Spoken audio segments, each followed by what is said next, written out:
Print technology यानी कागज़ों पर छपाई का विकास सबसे पहले चाइना, जापान और कोरिया में हुआ। चाइना में 594 ईस्वी के बाद लकड़ी के ब्लॉक पर इंक लगाकर उसी से कागज़ पर प्रिंटिंग की जाती थी। कागज़ पतला होने के कारण प्रिंटिंग एक तरफ से ही होती थी।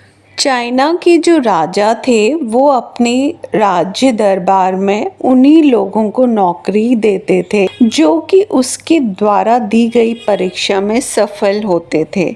जैसे कि आजकल सिविल सर्विसेज का एग्ज़ाम होता है, वैसा ही परीक्षा उन्हें उन लोगों को देना पड़ता था।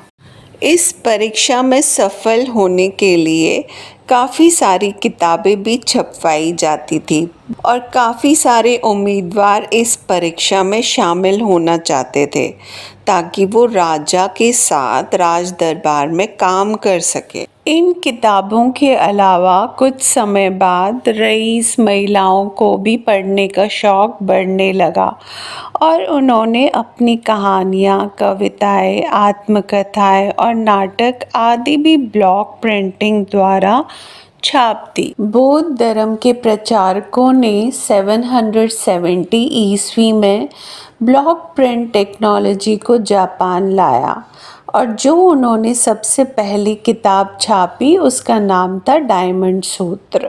इस टेक्नोलॉजी से पहले जापान में हाथ से लिखी हुई किताबें यानी मैन्युस्क्रिप्ट ही उपलब्ध थे।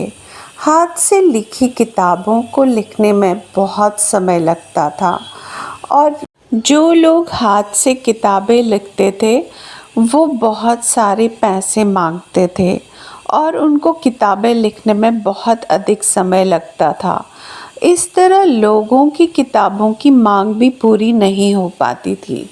ब्लॉक प्रिंटिंग और मैन्युस्क्रिप्ट के बाद दुनिया में आविष्कार हुआ प्रिंटिंग मशीन का।